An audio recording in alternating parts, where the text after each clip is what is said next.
Hi, this is Yodie from Straight Talk 101, and it is the 22nd of May 2021. Before I begin this morning's segment, I actually want to say thank you to all those who provided words of encouragement for our son Misron, who was part of our first segment. Thank you. I've passed on those words of encouragement to him and messages, and when we were preparing for that particular segment, I said to him, son, come and sit next to me. We're just going to do a test run. He said, yeah, okay. Then he sits down next to me. And then when he saw me press the button and the red light came on and it said recording, he said, oh no. He said to his mom, oh no, this ain't a test run. This is for real, and I'm trapped. I got nowhere to go. So he did a good job. He just said, well, I'll just go with it. And he participated in that little interview and segment. So thank you, son.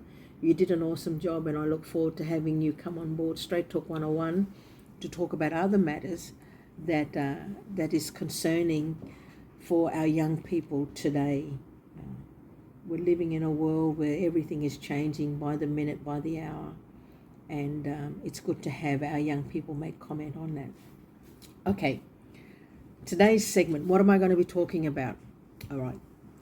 Beginning of the month, I received on one of my social media Facebook pages, a message and a screenshot of a media release that was made public on the 2nd of May by the Samoan government. And I thought, wow, I'm going to put this on my Facebook page and see if it generates any conversation or any interests. Now, not much comments were made, and that's okay. I'm fine with that.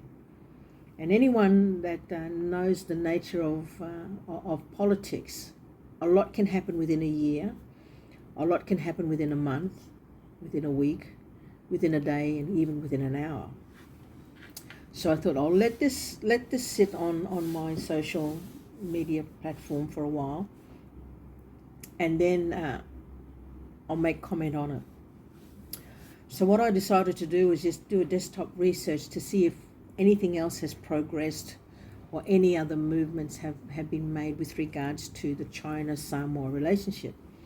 And lo and behold, 2 days ago on the 20th of May, the Australian Associated Press, through the West Australia papers, put on the internet a news article with regards to comments being made by the new Samoa PM regarding a particular project that was being funded by the Chinese. Now, I apologize beforehand because I'm going to read this particular article, and I'll put up a link there for you to click on it yourself and look at it yourself, and I'll also put a screenshot up. But I want to apologize beforehand to my Samoan brothers and sisters if I've pronounced any of the names that are in this article wrong. I apologize beforehand. Please forgive me. But I'll read it and go through it, and then we'll take it from there. Okay. So the name of the article, when you go on the internet, it says New Samoa PM to shelve China-backed port. Dated the 20th of May 2021, Thursday, 11:56 a.m. And it says here, Samoa's expected new Prime Minister has pledged to shelve a 130 million Australian dollar Beijing-backed port development, calling the project excessive for the small Pacific island that is already heavily indebted to China. Fiami Naomi Mataafa, the opposition leader, set to become Samoa's first female prime minister after a week-long political impasse, said she intended to maintain good relations with China, but she had more pressing needs to address. The proposed construction of the wharf in Vaiasu Bay has been a divisive issue in Samoa, playing a part in April elections where long-serving leader Tuilapa Salele Malalelogo, I apologize if I've said that wrong, lost his parliamentary majority. Let me pause there for a minute. The project has also threatened to spark waterfront contest in the Pacific as the United States and its allies respond to China's growing regional influence. Fiame, who is expected to become leader after Samoa's top court on Monday, meaning Monday past, ruled against a challenge to the election result, told Reuters that there were more pressing needs than building a new port. Quote, Samoa is a small country. Our seaports and our airports cater for our needs, close quote, she said. Quoting her again, it is very difficult to imagine that we would need the scale that's being proposed under the particular project when there are more pressing projects that the government needs to give priority to, close quote. Her stance marks a decisive break from Tuilaepa, I apologize once again, who has been a close ally to China over his 2 decades as leaders. It's 20 years as leader of Samoa, as Prime Minister of Samoa. And that relationship with China has been extensive. So one can only imagine how big the debt is. Okay. I'll quote Fiame again. The level of indebtedness of our government to the government of China was a pressing issue for voters, close quote. Fiame, a former Deputy Prime Minister who joined the opposition Fast Party last year, said, China is the single largest creditor in Samoa, a country of 200,000 people, accounting for about 40% or some 207 million Australian dollars of the nation's external debts. I'm going to read that again. China is the single largest creditor in Samoa, a country of 200,000 people, accounting for about 40% of some 207 million Australian of the nation's external debts.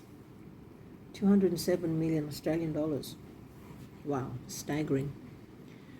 Tuilaepa has frequently described the Vausu Wharf in Parliament as a China-funded project that would create much-needed jobs and increase trade and tourism.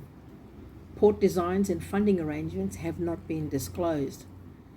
The project was in the final stages of negotiation with China, with work set to commence when international borders reopen, according to a January report in the Samoa Observer citing Tuilaepa. The Chinese Foreign Ministry and Tuilaepa's office did not respond to requests for comment. Fiame's government could be formed as early as Friday, meaning yesterday, although legal challenges may cause delays. End of news article. Now, where am I going? Why am I sharing this? I know myself, being a mainland Torres Strait Islander living here in Cairns, and my family live here in Cairns and elsewhere throughout Brisbane and southern states. I know, although we live here on the mainland, we still have great interest in what's happening back home in homeland, and also in Cape York because of our my blood ties there through my mother's grandmother. So as mainland Torres Strait Islanders, what happens in homeland is of concern to both my husband Hans and I. Why? It's because we want to know what's going on, so our children's children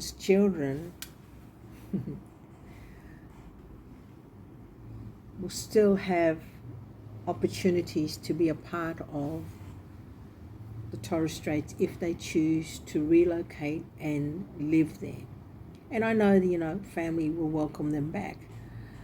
But we just don't know what the political arena or political landscape will be in 5 years' time, in 10 years' time. We don't know what the political landscape as far as native title and land and sea rights is going to be for our future generation. So we make it our business to ask questions, to keep informed, and to keep in contact with family back home, and about what's going on. because we as mainland Torres Strait Islanders have every right to know and make comment on the future of our region, because it affects our future generation. Now, that's my little segue into why I'm making comments here about Samoa. If you are living here in Australia and you still have strong family ties back to Samoa, and before COVID restrictions and international travel and that, and you've frequently visited home because of family or because of land commitments or because of cultural reasons, or weddings or funerals, or sorry business, whatever it is, and you frequently visited Samoa, and you still identify strongly with that beautiful cultural group, it's in your best interest to know what's actually going on.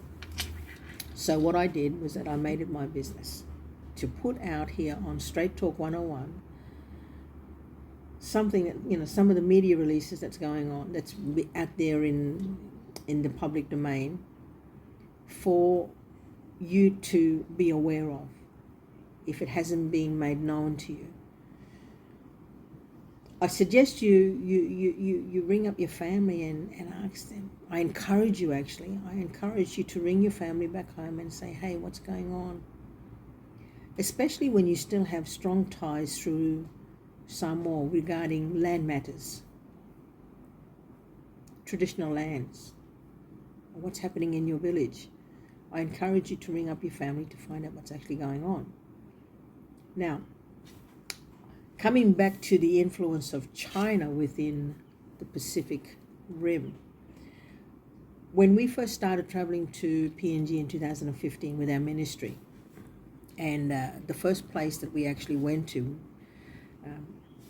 we drove up to the Gulf region, to Kirima, and we were there for about 4 days. But I remember this day so clearly. It was a Saturday, and I was driving with the senior pastor and her ministry team in a troopy. And as we were driving up to the Gulf region, I could see over the major river systems there were new infrastructure being built and developed by the Chinese. Now, these are major infrastructure developments, such as bridges, and I'm not talking about a little bridge over Tomatoes Creek type of bridge. I'm talking about a huge development being done, connecting major river systems between the different provinces or different regions. Wow, this is pretty big. I wonder what the agenda is for China to be, investing so much aid in development of all these major infrastructures. Okay, that's 2015. Over the years, we have progressively seen the influence of China in PNG. And I remember the first time I travelled down PNG's national highway to Arama Coast, the Magi Highway. I was travelling with my dear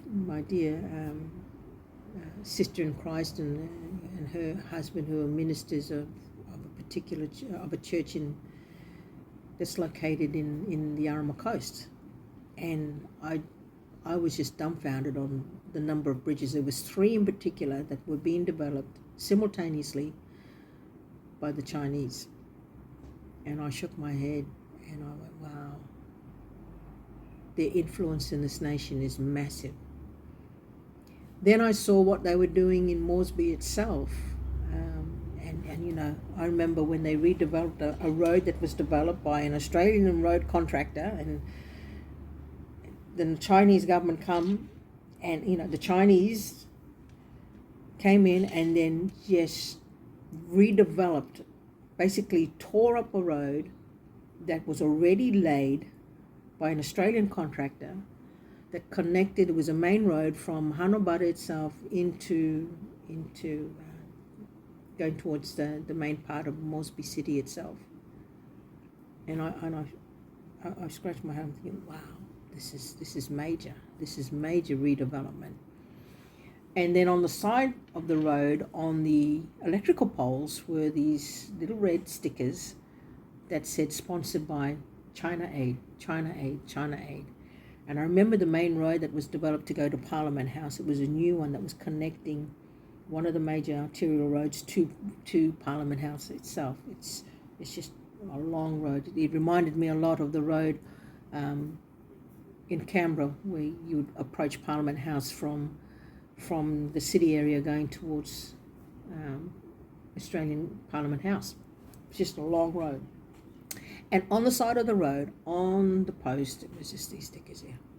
Sponsored by China Aid, China Aid, China Aid, China Aid, China Aid. Where I'm going with this comment, the Chinese influence in the Pacific Rim is extensive. And we as Australians should be worried about it. Why I make that comment is that we need to ask and ask the questions. What is our Australian government doing about this? What is our Australian government saying about this? What is our Foreign Minister views and thoughts on this? What is our Prime Minister's thoughts and views on this? Because this is going to raise a very particular question, interesting question. It raises the concerns or questions about what is actually happening with the Australian government's relationship with our Pacific nation. What is actually happening? Because for them to turn to China and ask for assistance in the development of their nation, where they're being indebted over 270 million Australian dollars for a population of only 200,000, that's concerning. What are we doing? There's clearly a breakdown between the Australian government's relationship and that of the Pacific nation. And this is where we're needing to start asking the questions. Why? Because a lot of those Pacific nations, families have now made Australia home. And someone's got to be talking on their behalf. Someone's got to be raising concerns for them and bringing it to them for them to consider and to think about and say, hey, look, we need to ring up home. We need to ring up our family and find out what's actually going on. I encourage you, I'm going to end my little segment here now. I encourage you, if you are from Samoa and you've made Australia home, but you still have strong cultural family ties to Samoa, make it your business to find out what's going on. We pray daily for nations and their leaders to use wisdom in how they govern their nation. And I encourage you to not only bring your family, but to keep them in prayer, that they will be governed by Amen Baba on the decisions that they make, because it's going to affect the future of your children's generation to come. Something to think about. I'm getting passionate about this, but look, all I can say is please start asking questions. And I agree, we should be concerned about the influence of China into our Pacific nation. This is Yodie from Straight Talk 101. You take care and have a blessed day.